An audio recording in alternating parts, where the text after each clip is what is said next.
पुर्खाले सिर्जेको सम्पत्ति हाम्रो कला र संस्कृति। भक्तपुर नगरपालिकाको प्रस्तुति खोपसा भक्तपुर आवाज। पुर्खाले सिर्जेको सम्पत्ति हाम्रो कला र संस्कृति। जोजलपा नमस्कार।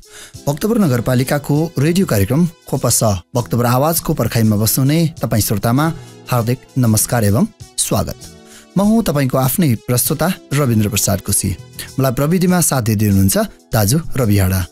यो कार्यक्रम तपाईँले हरेक बुधबार बिहान 7:30 बजेदेखि 8:30 बजेसम्म मात्र भक्तपुर FM 105.4 मेगाहर्जको रेडियो तरङ्गमा सुन्न सक्नुहुनेछ। भक्तपुर FM-मा भक्तपुर नगरपालिकाको रेडियो कार्यक्रम खोपसाका अन्य 2वटा श्रृङ्खलाहरू पनि प्रसारण भइरहेका छन्। हरेक शुक्रबार साँझ 6:30 बजेदेखि 7 बजेसम्म कला संस्कृति र सम्पदा विशेष श्रृङ्खला सुन्न सक्नुहुनेछ भने हरेक सोमबार बिहान 7:30 देखि 8 बजेसम्म शिक्षा, स्वास्थ्य र पर्यटन विशेष श्रृङ्खला सुन्न सक्नुहुनेछ। भक्तपुर FM-मा तपाईँले यी सबै कार्यक्रमहरू अनलाइनमा www.bhaktorfm.com.np/live र हाम्रो पात्रो एप्स मार्फत सुन्न सक्नुहुनेछ भने भक्तपुर FM-मा प्रसार हुने खोपसका यी सम्पूर्ण श्रृङ्खलाहरू युट्युब च्यानल खोपस KSWPA-SA-मा पनि अपलोड गरिएका हुन्छन्। तपाईँले कुनै पनि बेला हेर्न र सुन्न सक्नुहुनेछ।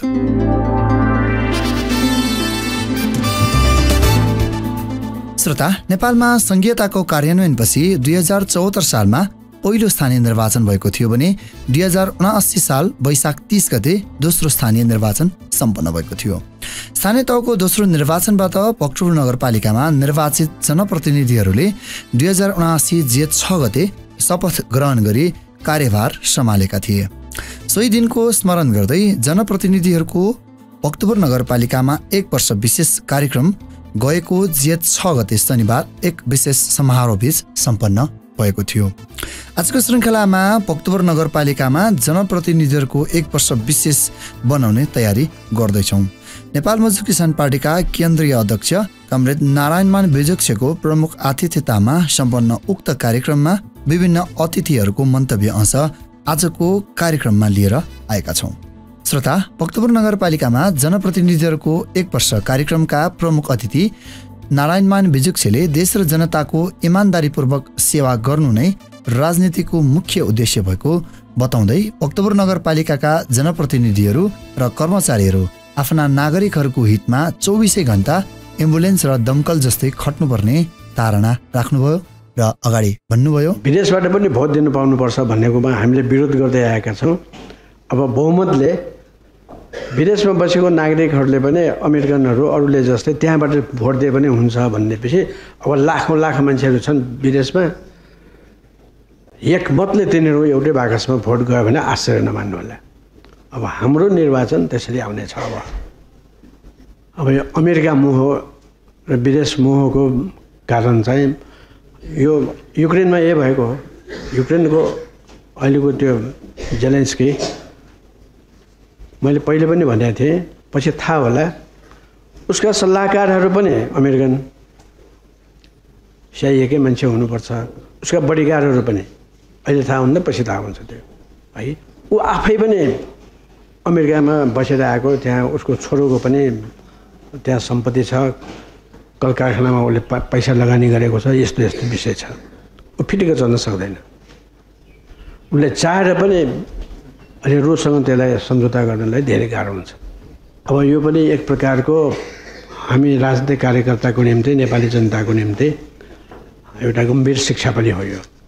र भक्तपुर नगरपालिका मात्रै होइन, यो त राजधानी हो।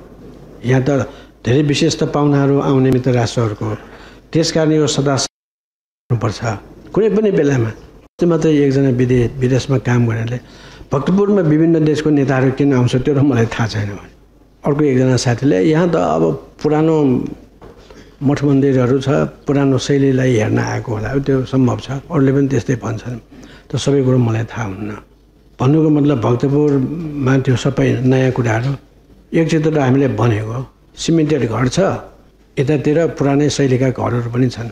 अब एकजना साउले एकदम सिमेन्टेड घर बनाइदियो, एकदम अलि अप्ठ्यारो हुने गरी, अनि त्यो पर्यटकसँग त्यो व्यवसाय गर्नेहरूले ठ्याक्कै मलाई देखिहालेपछि ऊ यहाँको संसद सदस्य भनेपछि विदेशीले सोध्यो यो के बनाएको भनेर मैले के भने त्यो पसलमा बसेको थियो त्यो साउजी तपाईँ आउनुहोस् त तपाईँले यो घर किन बनाउनु भयो भने अनि उसले भयो मेरो अब छोराछोरी भयो मसँग जग्गा छैन घर बनाउनलाई पैसा छ मसँग अनि तल्ला थपेको भन्थ्यो उसले अनि नगरपालिकालाई के गर्नु पर्दैन भन्यो तपाईँको कुरो म नगरपालिकालाई भनिदिउँला भने यस्तो सिमेन्टको सानो सानो घरहरू हेर्न आएको हो यहाँ भनेर भन्थ्यो के हेर्न आएको यस्तो भले पुरानो शैलीको घरहरू हेर्न आएको त्यस्तो सानो घर त के हो तिनीहरूको हामीले स्थिति त्यस्तो छ यसकारण हामीले यहाँको सफा सुग्घर गर्ने यी सबै कुराहरूमा देशको इज्जतसँग सम्बन्धित भएको हुनाले कति दुःख पाउने भन्ने भावना हाम्रो सदस्य साथीहरूले गर्ने होइन अहिले भक्तपुरका सबै पुस्तकालयहरू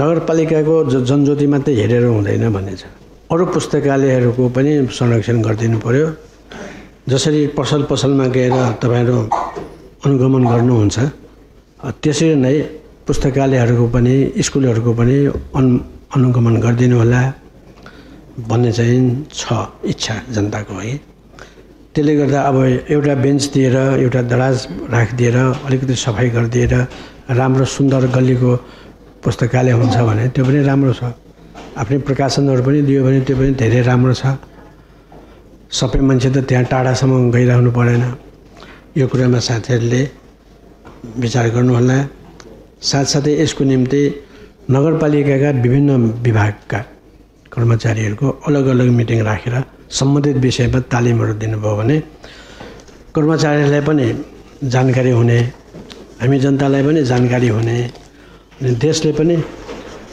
अब कहीँ लैजानु पर्यो भने कहिलेकाहीँ सफा हुँदैन बन्दोबस्त हुँदैन भनेर कहाँ लैजाने ल यो विदेशी मित्रहरूलाई पशुपति लैजाँदाखेरि पनि तत्काल नमिल्ने त्यस्तो ठाउँमा अनि भक्तपुर सबभन्दा सहिलो हुन्छ जाउँ भन्नेपछि अब त्यसकारण कुनै पनि बेलामा सरकारी पाहुनाहरूलाई पनि अरू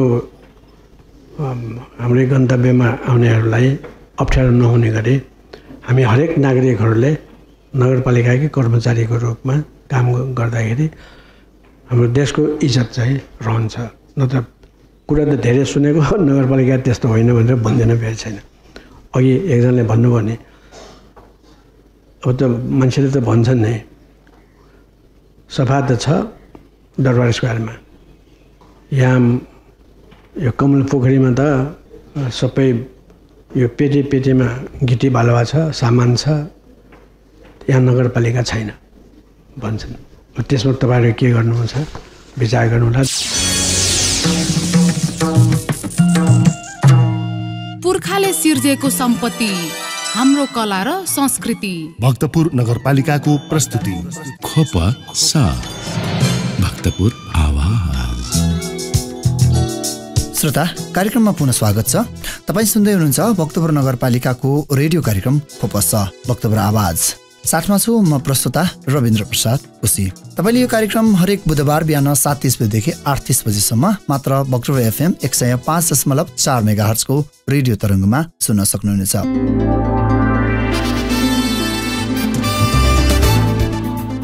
आजको बसाइमा भक्तपुर नगरपालिकाका जनप्रतिनिधिहरू बहाल भएको 1 वर्ष नाघेको उपलक्ष्यमा भएको विशेष समारोहमा उपस्थित अतिथिहरूले दिनुभएको मन्तव्य प्रस्तुत गर्दैछौँ।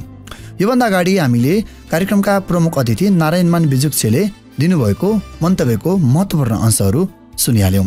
कार्यक्रमका सभापति एवं भक्तपुर नगरपालिकाका प्रमुख सुनिल प्रजापतिले भक्तपुर नगरपालिकाको वार्षिक गतिविधिको प्रतिवेदन प्रस्तुत गर्दै विभिन्न चुनौतीहरू बीच निर्वाचनमा जनता समक्ष घोषणापत्र मार्फत गरेका प्रतिबद्धता पूरा गर्न भक्तपुर नगरपालिका कटिबद्ध भई लागिरहेको बताउनु भएको थियो। नगर प्रमुख प्रजापतिको वार्षिक प्रतिवेदनको केही महत्त्वपूर्ण अंश कार्यक्रमको अर्को प्रस्तुतिमा।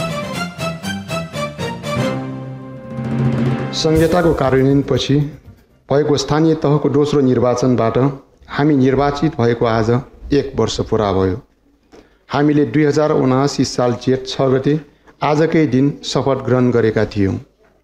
निर्वाचन घोषणापत्र मार्फत जनतालाई दिएका वचनहरू एक एक गरी पूरा गर्न हामी कटिबद्ध भएर लाग्दैछौँ।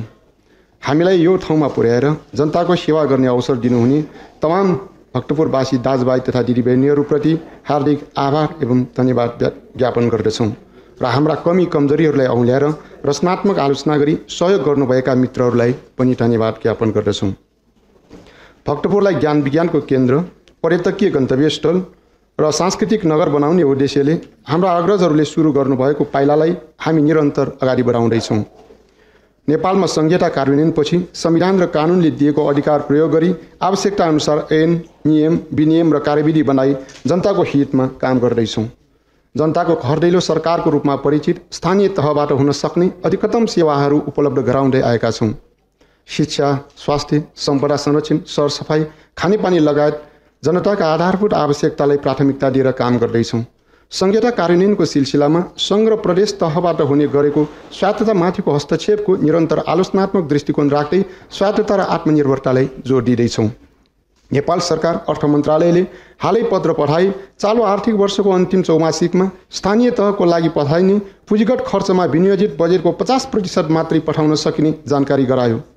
अब देशभर स्थानीय तहबाट सञ्चालित 100औं चालु योजनाहरू बन्द हुने र नयाँ योजनाहरू सुरु हुने छैनन्। आन्तरिक आय कमजोर भएका स्थानीय तहबाट सञ्चालित योजनाहरू अल्पत्र हुने प्राय निश्चित छ। जनताको आवश्यकता स्थानीय तहलाई थाहा हुने हुँदा सङ्घ र प्रदेशले पठाउने बजेटमा सशर्त बजेट कम गर्दै सामान्यीकरण शीर्षकमा बजेट बढाउँदै लानुपर्ने हो। तर त्यसको ठिक उल्टो सशर्त बजेट बढाएर स्थानीय तहलाई सङ्घ र प्रदेशको नियन्त्रणमा राख्ने कोसिस हुँदैछ। संहिताको मर्म र भावना अनुसार भक्तपुर नगरपालिका निरन्तर जनताको सेवामा समर्पित हुँदै समाजवाद उन्मुख काम गर्दै अगाडि बढ्दैछ। स्थानीय तहको कर्मचारीको लागि सङ्घ र प्रदेशको मुख ताक्नुपर्ने संवैधानिक र कानुनी व्यवस्था नै स्थानीय तहको विकासको बाधक हो। आवश्यकता अनुसार करारमा कर्मचारी भर्न, स्थायी वा बढुवा गर्ने अधिकार बिनाको स्थानीय तहलाई सरकार भन्नुको कुनै अर्थ छैन। प्रदेश कर्मचारी कानुनमा भएको स्थानीय तहका कर्मचारीहरू 2 वर्षमा सरुवाको प्रावधानले थप अन्यल सिर्जना गर्यो। प्रदेश सरकारको निर्देशन अनुसार सरुवा हुने कर्मचारीको अवदान वा निवृत्ति भरणको व्यवस्था कसले गर्ने भन्ने ऐनमा स्पष्ट व्यवस्था छैन। विभिन्न चुनौतीहरूबीच निर्वाचनमा जनता समक्ष घोषणापत्र मार्फत गरेका प्रतिबद्धता र आर्थिक वर्ष 2079-80 को नीति तथा कार्यक्रमको आधारमा हामीले काम गर्दैछौँ। हाम्रो काम खुला पुस्तक सरह छ। समय समयमा विभिन्न गतिविधि मार्फत भक्तपुर नगरपालिकाले गरेका कामहरू जनताबीच राख्दै आएका छौँ। भक्तपुर नगरपालिकाले गरेका कामहरू अध्ययन गर्न देशका विभिन्न स्थानीय तहका प्रमुख, उपप्रमुख लगायतका जनप्रतिनिधिहरू भक्तपुर भ्रमणमा आउने गर्नुभएको छ। यहाँका जनताले गरेको मेहनत, परिश्रम र योगदानलाई जिल्लाका जनताले सूक्ष्म ढङ्गले हेरिरहेका छन्। आर्थिक वर्ष 79-80 मा आन्तरिकतर्फ 46 करोड 81 लाख र बाह्य स्रोततर्फ 1,64,77,26,000 र बाँकी मौजदात 6,84,84,16,000 गरी कुल 2,18,42,42,000 स्रोत अनुमान गरिएकोमा 2080 वैशाख मसान्तसम्म आन्तरिकतर्फ 34,29,35,000 जुन अनुमानितको 73.26% प्राप्त भएको छ भने बाह्य स्रोततर्फ 87,14,00,000 प्राप्त भई अनुमानितको 52.88% आम्दानी भइसकेको छ। यसरी आन्तरिक र बाह्य गरी कुल रु 2,18,42,42,000 अनुमान गरिएकोमा 80 वैशाख मसान्तसम्म कुल 1,21,43,43,45,000 प्राप्त भई अनुमानितको 57.4% आम्दानी भएको छ। 2079 वैशाख मसान्तसम्म चालुतर्फ 61,44,57,000 खर्च भई विनियोजित रकमको 43.01% र पुँजीगततर्फ रु 19,10,44,000 खर्च भई विनियोजित रकमको 27.29% खर्च भएको छ।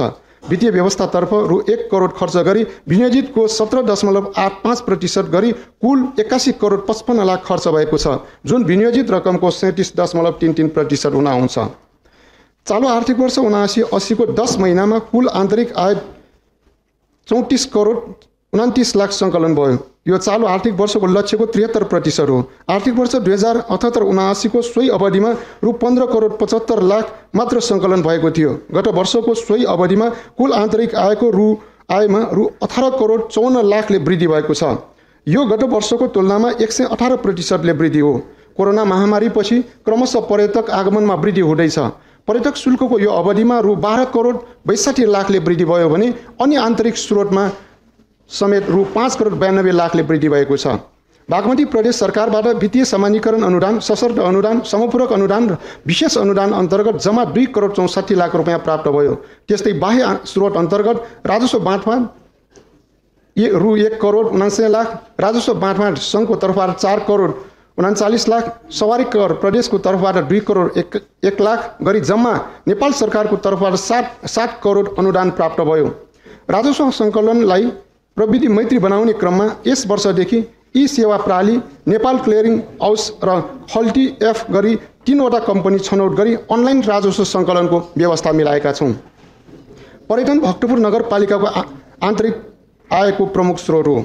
चालु आर्थिक वर्षको पर्यटनबाट 17 करोड आम्दानी हुने अनुमान गरिएकोमा वैशाख मसान्तसम्म रु 15 करोड 86 लाख आम्दानी भइसकेको छ, जुन अनुमानित आयको 93.34% हो।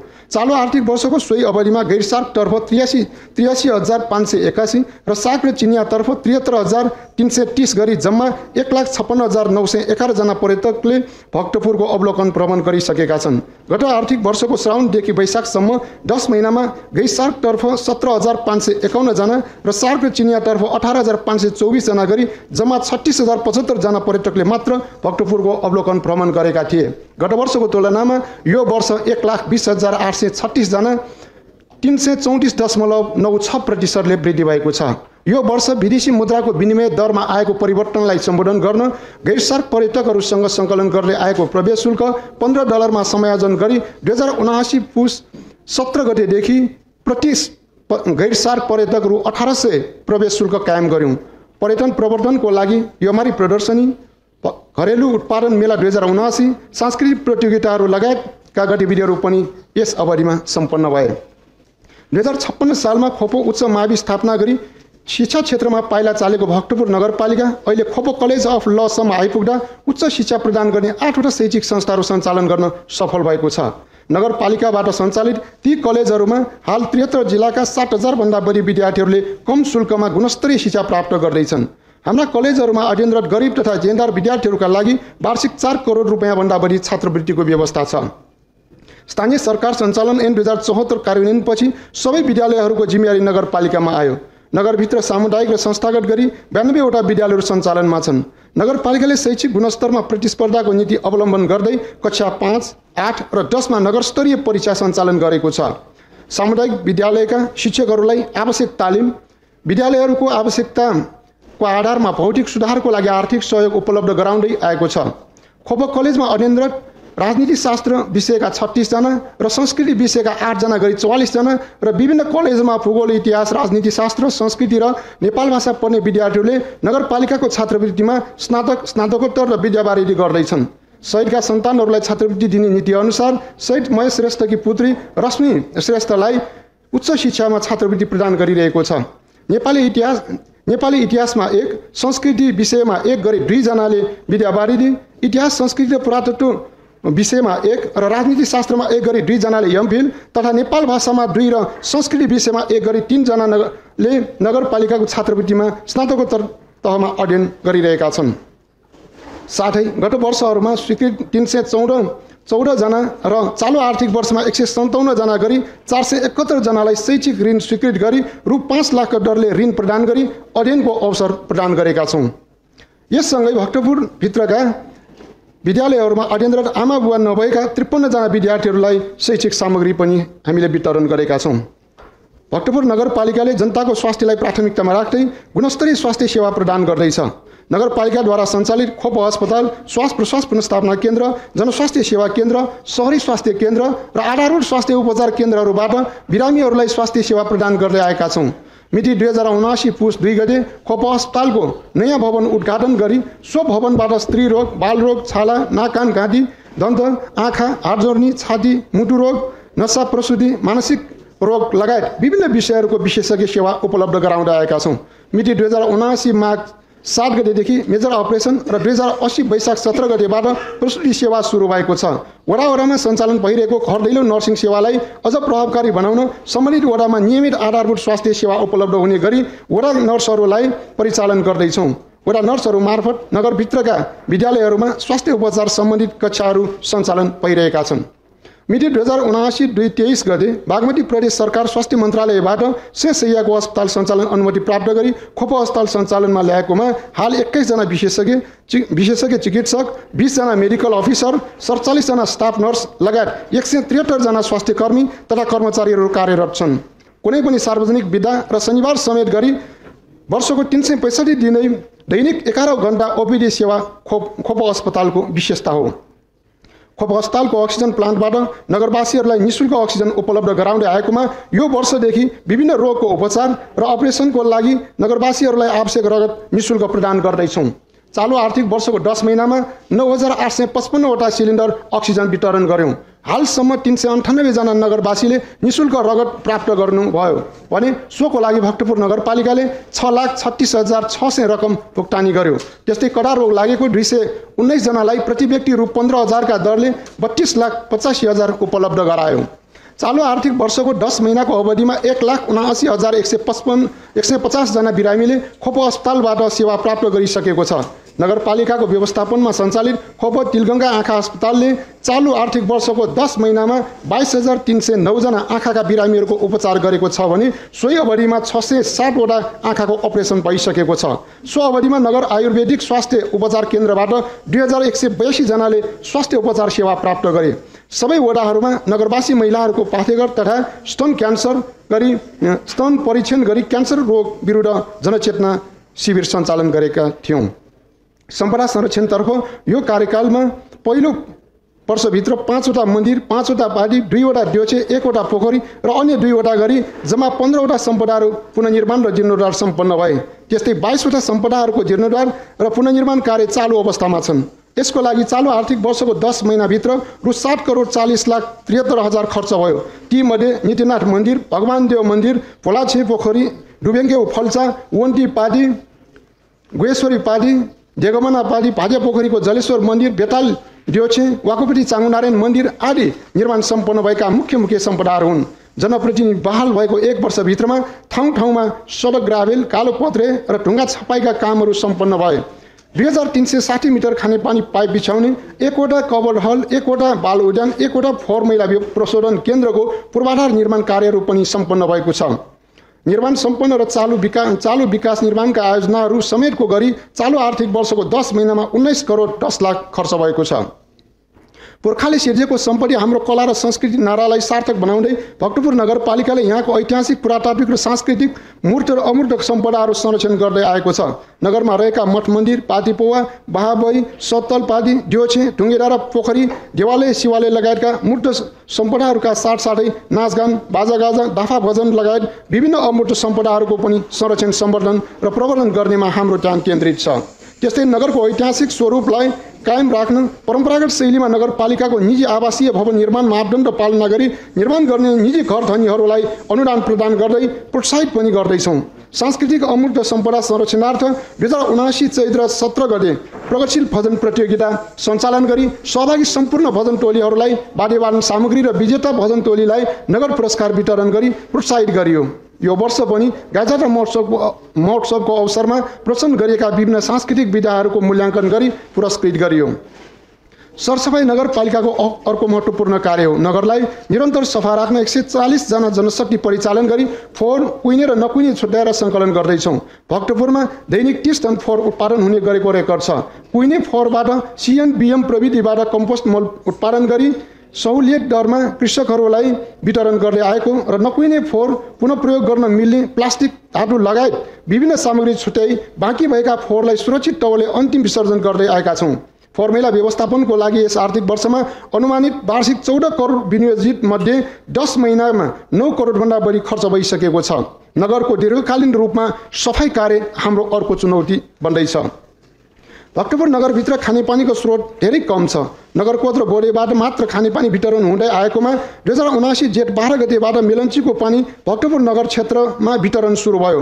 भक्तपुर नगरको तल्लो भाग कोनेको भनपा वडा नम्बर 1, 2, 3, 4 र 5 मा मेलन्चीको खानेपानी वितरण भइरहेको छ। नगरको बाँकी क्षेत्रमा पनि मेलन्चीको पानी पुर्याउने प्रयास जारी छ। हाल 12 स्थानदेखि सूर्यमढीसम्म खानेपानी पाइप बिछाउने कार्य भइरहेको छ। खानेपानी समस्याबारे आएका जनगुनासो र आलोचनाप्रति हामी अत्यन्त संवेदनशील छौँ र समाधानको लागि हाम्रो क्षमताले भ्याएसम्म गम्भीरतापूर्वक लाग्दै पनि छौँ। भनपा वडा नम्बर 9 स्थित टुमचो डुग्रे आवास योजनामा डिप बोरिङको पानी वितरण प्रारम्भ भयो। खानेपानी धारा जडानको लागि 232 जनाले दरखास्त पेश गरेकोमा 208 घरमा धारा जडान भयो। भनपा वडा नम्बर 1 सलाघारीमा डिप बोरिङको पानीलाई भण्डार गरी वितरण गर्न पानी ट्याङ्की निर्माणको काम चालु छ। खानेपानी समस्या समाधानको लागि वैकल्पिक स्रोतको खोजीसँगै नगरका विभिन्न क्षेत्रमा डिप बोरिङ गरी पानी वितरण भइरहेको छ। भक्तपुर नगरपालिकाले शिक्षा, स्वास्थ्य, सामाजिक विकाससँगै खेलकुदलाई पनि विशेष महत्त्व दिँदै खेलकुद विकास सम्बन्धी गतिविधिहरू सञ्चालन गर्दै आएको छ। फुटबल, भलिबल, बक्सिङ, कराते र टेबल टेनिसको नियमित प्रशिक्षणलाई निरन्तरता दिँदै पूर्णकालीन खेलकुद प्रशिक्षकको व्यवस्था गरी नगर क्षेत्रका विद्यालयहरूमा नियमित खेलकुद प्रशिक्षण दिँदैछौँ। मिति 2079 असार 15 गतेदेखि 17 गतेसम्म भक्तपुर नगर स्तरीय राष्ट्रपति कप खेलकुद प्रतियोगिता र मिति 2079 कार्तिक 1 देखि 6 गतेसम्म भक्तपुर नगरपालिकाका विद्यालयका खेलकुद शिक्षकहरूलाई खेलकुद सम्बन्धी प्रशिक्षण तालिम सम्पन्न गरियो। 2079 पुस 5 गतेदेखि 9 गतेसम्म भक्तपुर नगरपालिकाभित्रका 80 वटा सामुदायिक तथा संस्थागत विद्यालयहरूको सहभागितामा नगरव्यापी विद्यालय स्तरीय खेलकुद प्रतियोगिता सम्पन्न गर्यौं। उक्त प्रतियोगितामा 14 वटा खेलकुद विधामा 2698 खेलाडीहरूको सहभागिता थियो। निर्वाचन घोषणापत्र अनुसार प्रत्येक वर्ष सञ्चालन गरिने अन्तर्नगर खेलकुद प्रतियोगिता अन्तर्गत यो वर्ष अन्तर्नगर खोखो प्रतियोगिता मिति 2079 फागुन 5 गतेदेखि 9 गतेसम्म सफलतापूर्वक सम्पन्न गर्यौं। सहकारीमा बचतकर्ताहरूको रकम लिएर सञ्चालकहरू भाग्ने क्रम जारी छ। भक्तपुर नगरपालिकाभित्र सञ्चालित 156 वटा सहकारीहरूको नियमित अनुगमन गरी व्यवस्थित गर्ने प्रयास गर्दैछौँ। समय समयमा सञ्चालकहरू कर्मचारीहरूको बैठक तथा आवश्यक तालिमहरू दिँदैछौँ।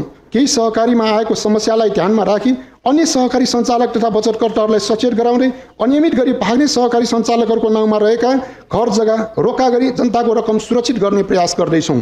सहकारीमा जम्मा भएको रकम उत्पादनमूलक क्षेत्रमा लगानी गर्न प्रोत्साहित गर्दै सामुदायिक विकास कोषमा जम्मा भएको रकम जनताको सेवामा खर्च गर्न भक्तपुर नगरपालिका र सहकारी कर्मीहरूको बीच समन्वयमा काम गर्दैछौँ। भक्तपुर कृषकहरूको बाहुल्यता भएको नगर भए पनि शहरीकरण र काठमाडौँ उपत्यका केन्द्रित बस्ती विस्तारको कारण खेतीयोग्य जमिन घट्दैछ। अतः खाद्यान्न, तरकारी लगायत कृषि आवश्यकता पूरा गर्न भक्तपुर नगरपालिकाले आधुनिक कृषि प्रणाली सम्बन्धी कृषि प्राविधिक तालिम सञ्चालन गर्यो। सहुलियत दरमा धानको बिउ, निशुल्क गहुँको बिउ, कृषि चुन सहुलियत दरमा कम्पोस्ट मल वितरण गरी कृषकहरूलाई कृषि पेसामा उत्साहित गर्दै आएका छौँ। यस अवधिमा सामुदायिक कुकुर नियन्त्रण र व्यवस्थापनको लागि 962 वटा कुकुरलाई रेबिज खोप व्यवस्था र 236 कुकुरको बन्ध्याकरण गरियो। भक्तपुर नगरपालिकाद्वारा सञ्चालित डेको मिबा इटापाके जग्गा एकीकरण आयोजना अन्तिम चरणमा छ।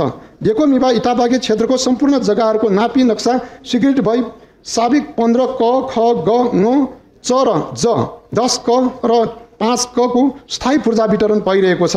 हालसम्म सो क्षेत्रको जम्मा 33% पूर्जा वितरण भइसकेको छ। बाँकी क्षेत्रहरूको पनि जग्गा सीमाङ्कन गरी पूर्जा वितरण भइरहेको छ। साथै पूर्वाधार निर्माणको काम पनि चालु छ। उपभोक्ता हक अधिकारलाई सुनिश्चितता प्रदान गर्न नगरवासीहरूको स्वास्थ्यमा प्रतिकूल प्रभाव पार्ने सबै किसिमका खाद्य र उपभोग्य वस्तुहरूको बिक्री वितरणलाई नियमन तथा समय समयमा भक्तपुर नगरपालिकाले अनुगमन गर्दैछ। जात्रा पर्वलाई मध्यनजर गरी पसलहरूको अनुगमनसँगै जनस्वास्थ्यसँग प्रति सरोकार राख्ने औषधि पसलहरू, मासु पसल, मिठाई पसल लगायतका विभिन्न व्यापार व्यवसायको नियमित रूपमा अनुगमन भइरहेको छ। अनुगमनको क्रममा भेटिएका, म्याद नागेका र सधैँ गलेका वस्तुहरू नष्ट गर्ने र मापदण्ड पुरा नगरी व्यवसाय सञ्चालन गरेको व्यवसायीहरूलाई कारबाही गरी रु 1,97,300 जरिवाना स्वरूप असुल उपर गरिसकेका छौँ। यस्तै नगरपालिका क्षेत्रभित्र सञ्चालित विकास निर्माणका कार्य, सम्पदा संरक्षण कार्यको पनि नियमित अनुगमन भइरहेको छ।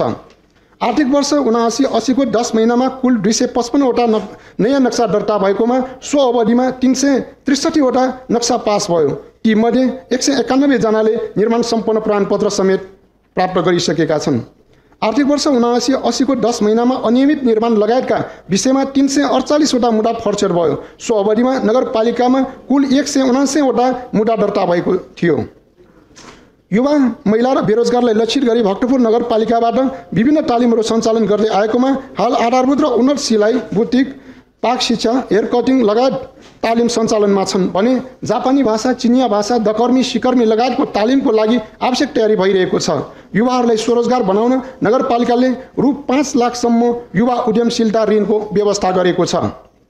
भक्तपुर नगरको उत्तर र दक्षिणमा बग्ने क्रमशः कासाङ र हनुमन्ते खोला प्रदूषित भइरहेको बारे हामी चिन्तित छौँ। खोलामा मिसिएको थल व्यवस्थित गर्न पिआइडी मार्फत ब्रह्मैनीदेखि सलाघारीसम्म पाइप बिछाउने कार्य सम्पन्न भयो भने हनुमानघाट र सलाघारी स्थित उपचार पोखरी पुनः प्रयोगमा ल्याउन आवश्यक निर्माण कार्य जारी छ। त्यस्तै हनुमन्ते खोलाको डुबैतिर ढुङ्गे पर्खाल निर्माण गर्दै हनुमन्ते करिडोरको कार्य पनि अघि बढिरहेको छ। भक्तपुर नगरपालिकाले आर्थिक अनुशासन र पारदर्शितालाई प्राथमिकतामा राख्दै सुशासन कायम गर्ने प्रयास गर्दै आएको छ। सो क्रममा भक्तपुर नगरपालिकाले सुरुदेखि नै आफ्नो मुखपत्र प्रकाशन गरी नगरपालिकाको सम्पूर्ण गतिविधि र निर्णयहरू सार्वजनिक गर्दै आएको हो। भक्तपुर नगरपालिकाले नियमित मासिक भक्तपुर पाक्षिक खोपोपौ, भक्तपुर खबर.com अनलाइन, फेसबुक पेज, वेबसाइट लगायत मार्फत नगरपालिकाको सम्पूर्ण गतिविधि सार्वजनिक गर्दै आएको छ। यो वर्ष नगरपालिकाले खोपो टेलिभिजन प्रसारण तयारीको क्रममा छ। यसै वर्ष वाकुपटी चामुण्डारेन तामाको छाना सुनको जलप 2080 पुस्तक प्रकाशन गरियो। नगरवासीहरूको सांस्कृतिक स्तर उकास्न र पठन संस्कृतिको विकासको लागि भक्तपुर नगरपालिकाद्वारा सञ्चालित जनज्योति पुस्तकालयको स्तरोन्नति गर्दैछौँ। जनज्योति पुस्तकालयमा आजैबाट ई लाइब्रेरी सञ्चालन शुभारम्भ भयो। जनज्योति पुस्तकालयमा 1470 जना सदस्य रहेकोमा यो वर्ष 10,846 जना पुस्तकालयको पुस्तक प्रयोगकर्ता र पाठक रहेको जानकारी पुस्तकालयले जनाएको छ। उक्त पुस्तकालयमा 10 वटा इन्टरनेट सहितको कम्प्युटरको व्यवस्था छ। एक वर्षको अवधिमा देशका 31 वटा स्थानीय तहका प्रमुख, उपप्रमुख, जनप्रतिनिधिहरूले भक्तपुर भ्रमण गर्नुभयो। सो अवसरमा उहाँहरूसँग नगरपालिकामा भेटघाट गरी अनुभव आदान प्रदानका अवसर मिल्यो भने हामीले उपत्यका बाहिर जिल्ला भ्रमणको सिलसिलामा 15 वटा स्थानीय तहका जनप्रतिनिधिसित भेटघाट तथा अनुभव आदान प्रदान गऱ्यौँ। यसरी एक वर्षको समयमा स्थानीय तहका 46 वटा नगरपालिकाका प्रमुख, उपप्रमुखहरूसित प्रत्यक्ष भेटघाट भयो। विभिन्न पालिकाका जनप्रतिनिधिहरूसँगको अनुभवबाट हामीलाई अझ बढी जनताको सेवा गर्ने उत्प्रेरणा मिलेको छ। एक वर्षको अवधिमा चीन, बङ्गलादेश, नर्वे, लक्जमबर्ग, पाकिस्तान, दक्षिण एसियाली संसदीय टोली, जर्मन, क्युबा लगायतका 8 वटा मित्र देशका उच्चस्तरीय प्रतिनिधिहरूले भक्तपुरको भ्रमण गर्नुभयो। नगरपालिकामा कार्यरत कर्मचारीहरूको क्षमता अभिवृद्धिका लागि नगरपालिकाकै आयोजनामा विभिन्न तालिमहरू सम्पन्न भयो। त्यस्तै मन्त्रालय र अन्य सरोकारवालाहरूबाट भएका क्षमता अभिवृद्धिका तालिमहरूमा पनि यस नगरपालिकाका कर्मचारीहरू सहभागी भएका थिए। अन्त्यमा भक्तपुर नगरपालिकाले जनताको निम्ति गर्नुपर्ने थुप्रै कार्यहरू बाँकी छन्। जनताको राय, सल्लाह र सुझाव अनुसार विगतका दिनहरूमा चाहिँ निरन्तर जनताको सेवामा समर्पित भएर लाग्ने प्रतिबद्धता व्यक्त गर्दछौँ। आगामी आर्थिक वर्ष 80-81 को बजेट अधिवेशन आउँदैछ। त्यसको लागि पनि नगरपालिकाले गर्नुपर्ने महत्त्वपूर्ण कार्यहरूको लागि समयमै आवश्यक सुझाव प्रस्तुत गर्न तमाम नगरवासी दाजुभाइ तथा दिदीबहिनीहरूमा अनुरोध गर्दछौँ। हामी तपाईँहरूको सेवाको लागि सधैँ तत्पर छौँ। पुर्खाले सिर्जेको सम्पत्ति, हाम्रो कला र संस्कृति। भक्तपुर नगरपालिकाको प्रस्तुति। खोप साथ, भक्तपुर आवाज। श्रोता, कार्यक्रममा पुनः स्वागत छ। तपाईँ सुन्दै हुनुहुन्छ भक्तपुर नगरपालिकाको रेडियो कार्यक्रम खोपस भक्तपुर आवाजको बुधबार विशेष श्रृङ्खला। आजको कार्यक्रममा हामी विशेषतः भक्तपुर नगरपालिकाका जनप्रतिनिधिहरूको 1 वर्ष पुगेको उपलक्ष्यमा भएको कार्यक्रमका प्रमुख मन्तव्यहरू सुनाउँदैछौँ र तपाईँले यो कार्यक्रम, रेडियो कार्यक्रम खोपस हरेक बुधबार बिहान 7:30 बजेदेखि 8:30 बजेसम्म सुन्न सक्नुहुनेछ। भक्तपुर नगरपालिकाको रेडियो कार्यक्रम खोपसका अन्य 2 वटा श्रृङ्खलाहरू पनि रहेका छन्। तपाईँले हरेक शुक्रबार साँझ 6:30 बजेदेखि 7 बजेसम्म कला, संस्कृति र सम्पदा विशेष श्रृङ्खला सुन्न सक्नुहुनेछ भने हरेक सोमबार बिहान 7:30 बजेदेखि 8 बजेसम्म शिक्षा, स्वास्थ्य र पर्यटन विशेष श्रृङ्खला सुन्न सक्नुहुनेछ।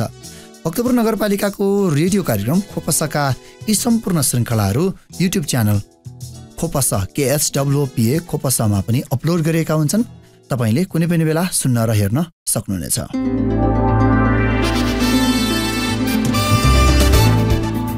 भक्तपुर नगरपालिकामा जनप्रतिनिधिहरूको 1 वर्ष विशेष कार्यक्रमका विशिष्ट अतिथि बागमती प्रदेश सभा सदस्य सुरेन्द्र राज गोसाईले भक्तपुरमा जनताको एकता, सहयोगी भावना र पुनर्जागरण नै यहाँको विशेषताको रूपमा अगाडि बढिरहेको बताउनुभयो।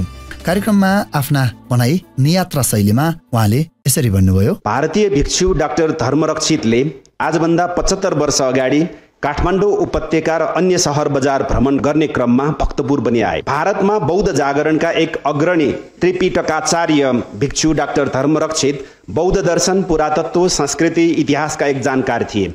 उनले आफ्नो यात्रा वर्णन त्यस समयको नेपालमा यसरी लेखे। यो नगर पनि कान्तिपुर र पाटन जस्तै सुन्दर छ, तर यहाँ ठुला दोकान छैनन्। यहाँ पनि बिजुलीको प्रबन्ध भने छ। यहाँ पनि यत्रतत्र फोहोर र शौच भरिएको छ। यहाँ त हरेक गल्लीमा सुँगुर डुलिरहेका हुन्छन्। यो आजभन्दा 7-8 दशक अगाडिको शब्दचित्र भयो। आज यी शब्द सुन्दा पनि असजिलो महसुस हुन्छ, कानलाई नै अपत्यारिलो लाग्छ। भर्खरका किशोर किशोरीका निम्ति त यो एकादेशको कथा लाग्ने निश्चित छ। यद्यपि यो कुनै लोक कथाको कुनै काल्पनिक बस्तीको चित्रण नभई यथार्थ हो। त्यो त विगत भयो।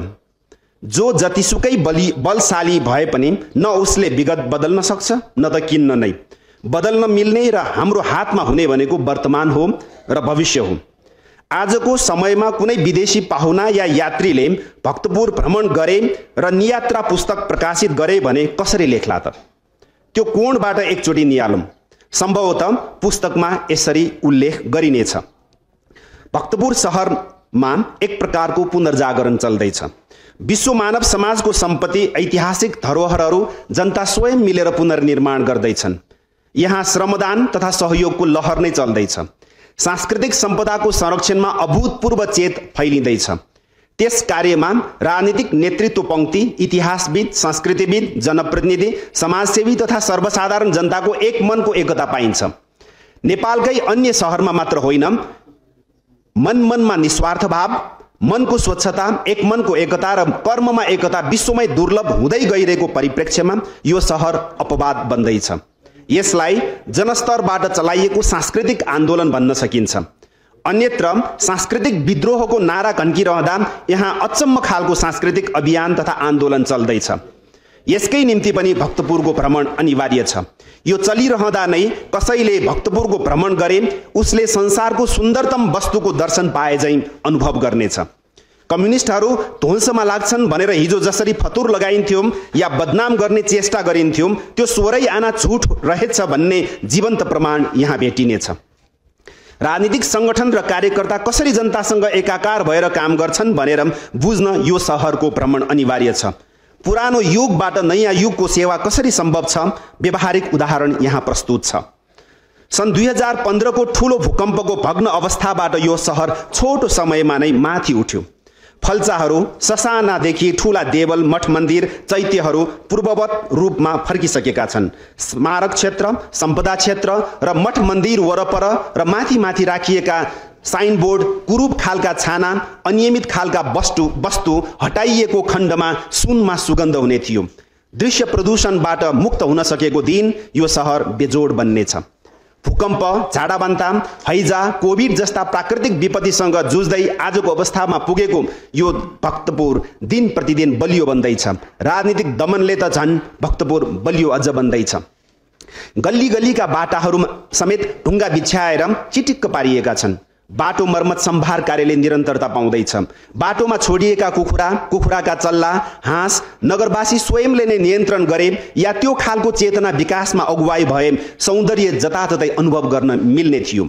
साँगुरा गल्लीमा ठूलो आवाज सहित कुदाइने 2 पाङ्ग्रे सवारी साधन, आवास क्षेत्रमा 12-16 चक्के ट्रक ट्रिपरको आतंक रोक्न सके सुरक्षाको प्रत्याभूति हुने थियो। दत्तात्रेय चोकमा कूटनीतिक नियोगका गाडीहरूको ताती देख्दा धनाढ्य या शक्तिशालीको बल मिचाइ या दादागिरी सामु कोही चुँ बोल्दैनन् कि भन्ने सोच्न बाध्य भए। नगरवासीका घरहरू समेत प्राचीन शैलीमा निर्माण हुँदैछन्। मल्लकालीन वास्तुकलाले यतिखेर जति इज्जत, प्राथमिकता तथा सकारात्मकता नेपालको इतिहासको पछिल्लो 250 वर्षको कालखण्डमा कहिल्यै पाएन। वास्तविक नेपालमा पुगेको अनुभूति दिने थोरै पक्षमध्ये यो पनि एउटा अत्यन्त महत्त्वपूर्ण पक्ष हो। सारमा यो सहर मौलिकता जोगाउन सफल संसारका सहरहरूमध्ये एउटा बन्दैछ। आधुनिकतालाई समेत मौलिक ढाँचा अपनाउन या सजिन सहरले सिकाइरहेको अनुभूत हुन्छ। आधुनिकता र मौलिकता बीच लडाईँ प्रतिस्पर्धा होइन, सहअस्तित्वको अभ्यास चल्दैछ यहाँ। तसर्थ यहाँ आधुनिकता पनि अझ बढी आत्मीय, पृथक तथा मनमोहक लाग्छ। यद्यपि मौलिक वास्तुशैलीलाई छोपिने गरी थपिएका छाना, व्यापारिक वस्तु, फिजाइएका किनमेलका वस्तु आदिबारे सोच विचार पुर्याइए सहरको अस्तव्यस्तता या कुरूपता घट्ने थियो। आवागमन सहज बनाउने उपायतर्फ बेलैमा ध्यान पुर्याएर च्यामासिङ, कमल विनायक, जगाती, सूर्य विनायक, ब्यासी, भारवाचो, इनागम, बाराई आदि ठाउँमा यथोचित बन्दोबस्त गरिए यो सहर प्रवेश हुँदादेखि नै यो सहरमा प्रवेश गर्दादेखि नै सकारात्मक भाव जाग्ने थियो। 3 दशकदेखि चालु शैक्षिक अभियान त झन् विशिष्ट खालको छ। ज्ञान विज्ञानमा आधारित समाजको निर्माणतर्फको यात्राबाट बेग्लै आनन्दको अनुभूति मिल्छ। नेपाल जस्तो पिछडिएको यो अत्यन्त अगाडि बढेको दीर्घकालीन सोच तथा दूरदृष्टि देख्दा अचम्मित भए। अरू साथीहरूले पनि निकै अनौठो माने। धेरैले यसको रहस्य जान्ने इच्छा व्यक्त गरे। नभन्दै हाम्रा पथ प्रदर्शकले हातमा भक्तपुर आफ्टर सेन्चुरी पुस्तक वितरण गर्दै केही महत्त्वपूर्ण जानकारी संक्षेपमा दिए। छोटो समयमा धेरै कुरा प्रष्ट भयो। सबैले खुलदुली मेटिएको अनुभव गरे। स्वास्थ्य क्षेत्रमा पनि यो सहर टुकुटुकु हिँड्दैछ। केही वर्षभित्र खुट्टा बलियो होला। तर विडम्बना, अस्पताल प्रवेशद्वार वरपर माटोको भाँडोमा धानको फुस, खुर्सानी र अन्य घिन हुने खालका वस्तुमाथि एकजना साथीको पाइला पर्दा केही असजिलो महसुस भयो। केही पर पुग्दा भोज खाएर चौबाटोमा फ्याँकिएका पातहरू असरल्ल देख्दा र त्यही नै कुकुरहरूको झगडा देख्दा केही साथीहरूले नाक थुन्दै भए पनि फोटो खिचे। भव्य अस्पतालको भवनले ती सबै बिर्साइदियो। नाङ्गो खुट्टाका डाक्टरहरू यता अझै भेटिन्छन् कि भन्ने जिज्ञासा केही साथीहरूले राखे। डाक्टर नर्मन बेथुन, डाक्टर चेम, डाक्टर कोटनिसहरूको यहाँ पुनरावृत्तिको सम्भावनाबारे केही साथीहरूले लजाउँदै सोधे। गर्मी बढेसँगै लामखुट्टे, झिङ्गा, थरीथरीका किराहरू देखा पर्नु स्वाभाविक हो। नियन्त्रणका उपाय निरन्तर आवश्यक हुने अनौठो विषय होइन। नाचगानको राजधानी, कला संस्कृतिको राजधानी, शैक्षिक गन्तव्य, पर्यटकीय गन्तव्य, सांस्कृतिक नगर आदि आदि उपमाबाट विभूषित भक्तपुर पुग्नु भनेको इतिहास, संस्कृति, पुरातत्व, राजनीतिशास्त्रको महाविद्यालयको अध्ययन अवलोकन साबित हुनेछ भन्नु अतिशयोक्ति नहोला। यसलाई विश्वले जीवन्त सङ्ग्रहालयको रूपमा चिन्दैछन्। एक मित्रको सवालले सबैको ध्यानाकर्षण भयो। के यो सानो समाजवाद हो? हाम्रा गाइड त्यति लाटो कहाँ थियो र? उनले शिष्ट र सरल भाषामा भने, यो सानो समाजवाद पनि होइन, ठुलो समाजवाद पनि होइन। समाजवाद सानो या ठुलो हुने गर्दैन। समाजवाद आफै एउटा उन्नत समतामूलक समाज हो। तर यसलाई समाजवादी सोचबाट अभिप्रेरित प्रयासको प्रतिफल मान्न सकिन्छ। समाजवादी विचारका नेता कार्यकर्ता जनताको मत पाएर निर्वाचित हुँदा के कस्ता काम गर्न सम्भव हुन्छन् भन्ने एउटा ज्वलन्त प्रमाण भने जरुर हो। पुँजीवादी संरचनाभित्र जनताको हित गर्ने उपायको खोजी कार्य या नजिर मान्नु पनि ठिकै होला। यसलाई तपाईँ समकालीन नेपाली समाजमा मरुस्थलको उद्यानको उपमा दिन सक्नुहुन्छ। गाइडका शब्द निकै कम भएको अनुभव साथीहरूले गरे। साथीहरू अझ बढी जानकारीको आशा गरी सुनिबसेका थिए। मौसमलाई ध्यानमा राखी गाइडले आफ्नो भनाइ लम्ब्याउन नमिल्ने र यात्रा अगाडि बढाउनु पर्ने सङ्केत गरे।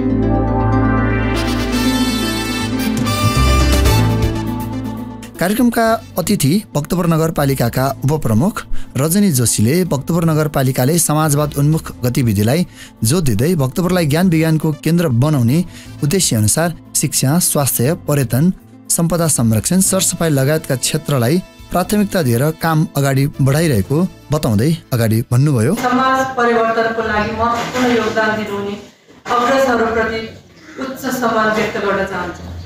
हामी नेपाल मजदुर किसान पार्टीका निर्वाचित जनप्रतिनिधिहरूलाई अत्याधिक मत दिएर विजय गराउने नगर र नगरवासीहरूप्रति कृतज्ञता व्यक्त गर्दै पुनः नेपाल मजदुर किसान पार्टीले उपलब्ध गराइएको घोषणापत्र एवं नेपाल मजदुर किसान पार्टीका केन्द्रीय अध्यक्ष श्रद्धेय श्री नारायण रोइचुद्वारा रचित 100 वर्षपछिको भक्तपुरलाई मार्गदर्शनको रूपमा हामी सम्पूर्ण जनप्रतिनिधिहरूले दृढतापूर्वक अघि बढ्ने सङ्कल्पसहित ज्ञान विज्ञानको केन्द्रको रूपमा स्थापित गर्न कटिबद्ध भएर नगरको परिचयलाई अझै उचाइमा पुर्याउँदै देशकै उत्कृष्ट नगर बजार संरक्षण लगायतका कामहरूलाई निरन्तरता दिँदै 21औं शताब्दीको समय सापेक्ष ढङ्गले एउटा विकसित समाज, सुसंस्कृत समाजको रूपमा प्रतिस्थापित गर्न निरन्तर लागिरहने विश्वास दिलाउन चाहन्छु।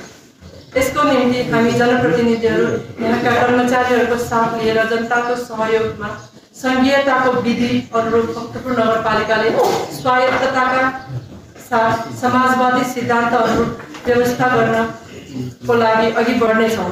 नीति, कानुन र कार्यविधिहरू बनाई समाजवादी व्यवस्थाको नमुना नगरको नयाँ परिचय दिन हामी लिएका छौँ। पुर्खाले सिर्जेको सम्पत्ति हाम्रो कला र संस्कृति। भक्तपुर नगरपालिकाको प्रस्तुति खोप साथ भक्तपुर आवाज। श्रोता, तपाईँ सुन्दै हुनुहुन्छ भक्तपुर नगरपालिकाको रेडियो कार्यक्रम खोप भक्तपुर आवाज, मात्र भक्तपुर FM 105.4 मेगाहर्ज। तपाईँले यो कार्यक्रम हरेक बुधबार बिहान 7:30 बजेदेखि 8:30 बजेसम्म मात्र भक्तपुर FM 105.4 मेगाहर्जको रेडियो तरङ्गमा सुन्न सक्नुहुनेछ। यो बाहेक भक्तपुर नगरपालिकाको रेडियो कार्यक्रम खोपसका अन्य 2वटा श्रृङ्खलाहरू पनि रहेका छन्। हरेक शुक्रबार साँझ 6:30 बजेदेखि 7 बजेसम्म कला संस्कृति र सम्पदा विषयक श्रृङ्खला सुन्न सक्नुहुनेछ भने हरेक सोमबार बिहान 7:30 बजेदेखि 8 बजेसम्म शिक्षा, स्वास्थ्य र पर्यटन विशेष श्रृङ्खला सुन्न सक्नुहुनेछ।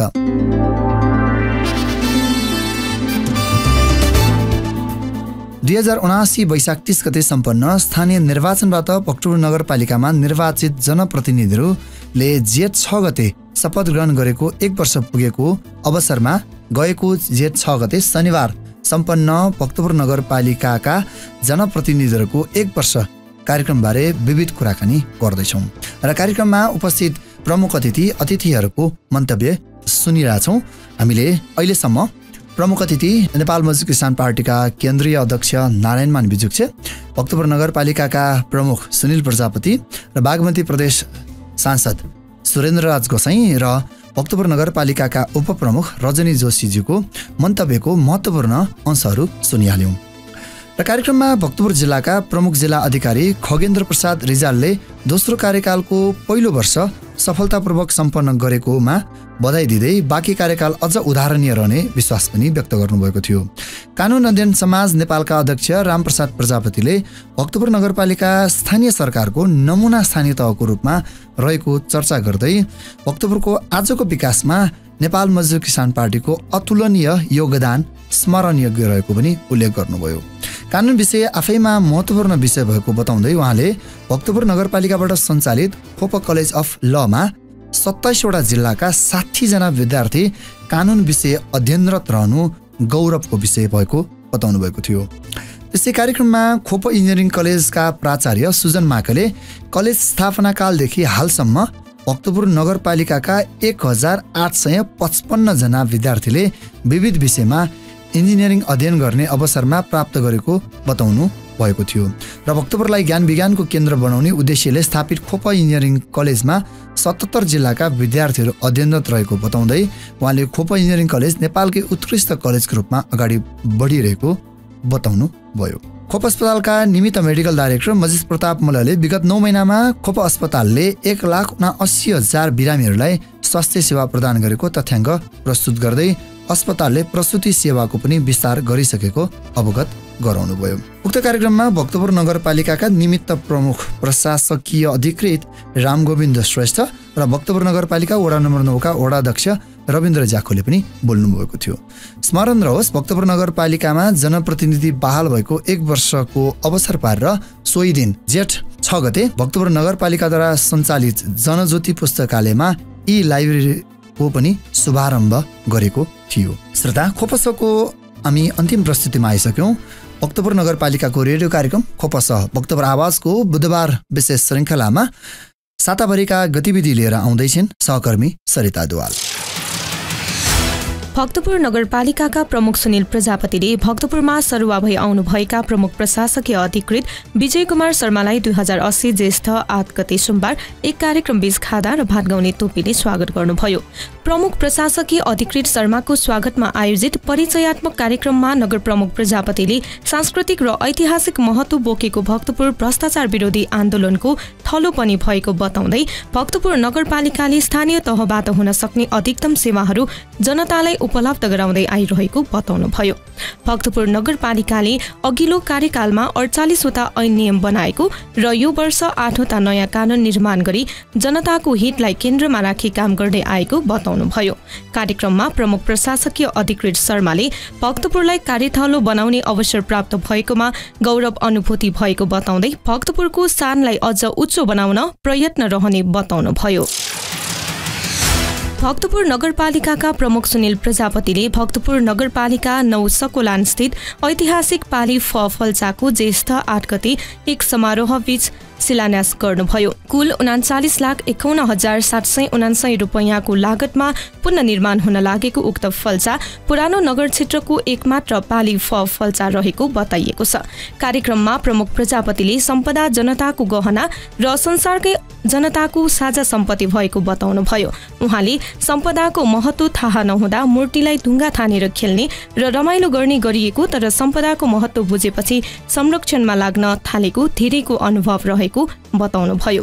भक्तपुरमा सम्पदा पुनर्निर्माण तथा अन्य विकासका कार्यहरू स्थानीय जनताको सहभागितामा उपभोक्ता समिति गठन गर्दा कम लागतमा बलियो र मौलिक शैलीको संरचना बनेको ती सम्पदाहरूको संरक्षण समेत स्थानीय जनताबाट नै भएको उल्लेख गर्दै देशका विभिन्न स्थानीय तहका जनप्रतिनिधिहरू भक्तपुरका जनताको कार्यबाट प्रभावित भएको बताउनुभयो। भक्तपुर नगरपालिका वडा नम्बर 9 का वडा अध्यक्ष रविन्द्र ज्याखोले स्थानीयवासीहरूसँग पटक पटक छलफल गरी मौलिक शैलीमा नै चुना सुर्कीको प्रयोगबाट उक्त फल्चा पुनर्निर्माण गर्न लागि चर्चा गर्दै फल्चासँग जोडिएको संस्कृति र जीवन पद्धतिलाई पनि संरक्षण गर्नुपर्नेमा विशेष जोड दिनुभयो। उपभोक्ता समितिका अध्यक्ष एवं पूर्व वडा अध्यक्ष विष्णु बहादुर मानन्दरले फालिफ फल्चासँग जोडिएको इतिहासको विषयमा जानकारी दिनुभयो। साथै उहाँले जर्मन सरकारको सहयोगमा भक्तपुर विकास परियोजनाले अत्यन्तै कमजोर ढंगबाट पालिफ फल्चा निर्माण गरिएको र त्यस विषयमा अग्रजहरूबाट गुनासो गर्दा सुनवाई नभएको चर्चा गर्दै अब स्थानीय जनताकै अग्रसरतामा बनाउन लागि बताउनुभयो। विभिन्न स्थानीय तहका उपप्रमुख वडा अध्यक्ष तथा उपाध्यक्षहरूको टोलीले 2080 ज्येष्ठ 8 गते सोमबार भक्तपुर नगरपालिकाको स्थलगत अवलोकन गर्नुभएको छ। उक्त टोलीले भक्तपुर नगरपालिकाका प्रमुख सुनिल प्रजापतिसँग भेटी नगरपालिकाद्वारा सञ्चालित विविध गतिविधिहरू समेत अनुभव आदान प्रदान गर्नुभएको थियो। टोलीलाई स्वागत गर्दै नगर प्रमुख प्रजापतिले भक्तपुरलाई ज्ञान विज्ञानको केन्द्र, पर्यटकीय गन्तव्य स्थल र सांस्कृतिक नगर घोषणा गर्ने योजना सहित भक्तपुर नगर निरन्तर अघि बढिरहेको बताउनुभयो। संविधान र कानूनले प्रदान गरेको अधिकार क्षेत्रभित्र रही भक्तपुर नगरपालिकाले नीति निर्माण गर्दै व्यापक जनताको हितको निम्ति शिक्षा र स्वास्थ्य जस्ता विषयहरू न्यून शुल्कमा सेवा प्रदान गर्दै समाजवाद उन्मुख काम गर्दै आइरहेको बताउनुभयो। उहाँले पारदर्शिता र इमानदारीता नै जनविश्वास जित्ने मुख्य आधार भएको बताउँदै उपभोक्ता समिति मार्फत काम गर्दा स्थानीय मौलिक सिप र प्रविधिको प्रयोग हुने साथै रोजगारी पाउने गुणस्तरीय निर्माण हुने हुँदा भक्तपुर नगरपालिकाले उपभोक्ता मोडललाई नै जोड दिइरहेको बताउनुभयो। त्यसैगरी कार्यक्रममा भक्तपुर नगरपालिकाका उपप्रमुख रजनी जोशीले भक्तपुर अहिले विभिन्न स्थानीय तहहरूको अध्ययन भ्रमण गर्ने थलोको रूपमा पनि विकास भइरहेको बताउँदै जनप्रतिनिधिहरू बीच एक आपसको अनुभव आदान प्रदानले हौसला मिल्ने बताउनुभयो। सोही क्रममा चौतारा साङ्गाचोक गढीका उपप्रमुख सीता थापाले विश्वको ध्यान भक्तपुर प्रति केन्द्रित भइरहेको बताउँदै भक्तपुरको सामीप्यता र एकता नै यहाँको सफलताको सूत्र भएको बताउनुभयो। त्यसैगरी लिसङ्खु पाखर गाउँपालिका उपाध्यक्ष मिठु देवी लामाले भक्तपुरका जनप्रतिनिधि जनताको सेवकको रूपमा खटिनु भएको उल्लेखनीय पक्ष भएको बताउँदै भक्तपुर नगरपालिका देशकै सानो नगरपालिका भएर पनि देशकै लागि उदाहरणीय काम गरिरहेको बताउनुभयो। बागमती प्रदेश सुशासन केन्द्रका उपाध्यक्ष विनोद बिदारीले विकास निर्माणको काममा उपभोक्ता समितिलाई पारदर्शी बनाउन सकिए विकासले छिटो गति लिने बताउनुभयो। भक्तपुर नगरपालिका प्रमुख सुनिल प्रजापतिले नगरपालिकाबाट सञ्चालित खोप अस्पतालको आयोजनामा भएको बृहत पोषण सम्बन्धी आधारभूत क्षमता अभिवृद्धि तालिमका सहभागी चिकित्सक, नर्स तथा स्वास्थ्य कर्मीहरूलाई ज्येष्ठ 8 गते आइतबार एक कार्यक्रमबीच प्रशंसा पत्र वितरण गर्नुभएको थियो। कार्यक्रममा प्रमुख प्रजापतिले बालबालिकाको स्वास्थ्य, जीवन रक्षा र विकासको लागि पोषण महत्त्वपूर्ण भूमिका हुने बताउँदै राम्रो पोषण पाएका बालबालिकाहरूले राम्ररी हुर्कन, सिक्न र समुदायको लागि योगदान दिन सक्षम हुने बताउनुभयो। बालबालिकालाई कुपोषणबाट बचाउन पोषण सम्बन्धी विशेष तालिमको आवश्यकता पर्ने बताउँदै चिकित्सक र स्वास्थ्य कर्मीले तालिमबाट आफूले पाएका ज्ञान समुदायका बालबालिकाहरूलाई कुपोषणबाट जोगाउन आवश्यक भूमिका खेल्नुपर्ने बताउनुभयो। सन्तुलित भोजन आजको आवश्यकता रहेको बताउँदै उहाँले आफ्नो शरीरलाई हानि पुर्याउने वस्तुको सेवनबाट टाढा रहनुपर्ने र शरीरलाई फाइदा पुग्ने अन्नको सेवनमा विशेष जोड दिई स्वस्थ जीवन बाँच्न सबैलाई प्रेरित गर्नुभयो। उहाँले भक्तपुर नगरपालिकाले नागरिकहरूको सहज स्वास्थ्य उपचारको निम्ति खोपो अस्पताल सञ्चालन गरेको बताउनुहुँदै अस्पतालमा कार्यरत सबैले बिरामीहरूको सेवा गर्ने भावनाले काम गर्नुपर्ने जोड दिनुभयो। कार्यक्रममा खोपो अस्पतालका निमित्त मेडिकल डाइरेक्टर डाक्टर मजेश प्रताप मल्लले बालबालिकाहरूको पोषणमा गरिने लगानीले उनीहरूलाई दीर्घकालीन प्रतिफल प्राप्त हुने बताउँदै पोषणको महत्त्वबारे समेत जनचेतना जगाउनु आजको आवश्यकता भएको बताउनुभयो। भक्तपुर नगरपालिकाद्वारा सञ्चालित खोपो अस्पतालको प्रसुति सेवा अन्तर्गत 28 वर्षीय महिलाले पहिलो पटक ज्येष्ठ 4 गते बिहीबार शल्यक्रियाबाट प्रसुति सेवा प्रदान गरेको छ। बिहीबार भक्तपुर नगरपालिका वडा नम्बर 7 गोलमदीका एक महिलाले शल्यक्रिया मार्फत प्रसुति सेवा प्रदान गरिएको खोपो अस्पतालका निमित्त मेडिकल डाइरेक्टर मजेश प्रताप मल्लले जानकारी दिनुभएको छ। खोपो अस्पतालमा प्रसुति सेवा सञ्चालन भएसँगै धेरै महिलाहरूलाई सजिलो हुने बताएको छ। प्रसुतिको लागि अन्य अस्पतालमा जानुपर्ने बाध्यताको अन्त्य भएको बताउँदै उहाँले सो सेवालाई अझ सुविधायुक्त बनाउँदै लाने योजना रहेको बताउनुभयो। उहाँका अनुसार डाक्टर युजिन श्रेष्ठ र डाक्टर कृष्ण प्यारी डुगुजुको संयुक्त स्वास्थ्य कर्मीको टिमले शल्यक्रिया गरेको थियो भने शल्यक्रियामा एनेस्थेसियोलोजिस्ट डाक्टर सन्देश ख्यान्जु, बालरोग विशेषज्ञ डाक्टर विजय चिकबन्जार, स्टाफ नर्सहरू रविना कवाङ, गीता सुवाल, सोनी जोशी र रिचा कुजु लगायतका स्वास्थ्य कर्मी र चिकित्सकहरूको टोली खती सो कार्य सफल बनाइएको थियो। खोपो अस्पताल सञ्चालनको 2 वर्ष पुगेको अवसरमा अस्पतालले 2080 वैशाख 17 गतेबाट प्रसुति सेवा विस्तार गरेको थियो भने खोपो अस्पतालले यो अवधिमा 14 वटा मेजर सर्जरी र 41 वटा माइनर सर्जरी समेत सफल गरेको थियो। भक्तपुर नगरपालिकामा जनप्रतिनिधि बहाल भएको 1 वर्ष पुगेको अवसरमा भक्तपुर नगरपालिकाद्वारा सञ्चालित जनज्योति पुस्तकालयमा ई लाइब्रेरीको शुभारम्भ गरेको छ। नेपाल मजदुर किसान पार्टीका सचिव एवं संघीय सांसद प्रेम सुवालले कम्प्युटरको माउस क्लिक गरी ई लाइब्रेरीको ज्येष्ठ 6 गते शनिबार शुभारम्भ गर्नुभएको थियो। कार्यक्रममा सांसद सुवालले 21औं शताब्दीको डिजिटल युगमा सूचना र प्रविधिसँग कोही पनि अछुतो रहन नसक्ने बताउँदै अनलाइन माध्यमको प्रयोगसँगै अनुसन्धानकर्ताहरूलाई सहज र अध्ययनको दायरा बढ्दै गएको बताउनुभयो। अनलाइन सञ्चार माध्यममा राखिएका तथ्याङ्क सधैँ सत्य नहुन सक्छन् भन्दै उहाँले इन्टरनेटमा राखिएका तथ्यहरूलाई आलोचनात्मक व्याख्या गरी जनतालाई साँचो सूचना प्रवाह गर्नु सबैको कर्तव्य भएको बताउनुभयो।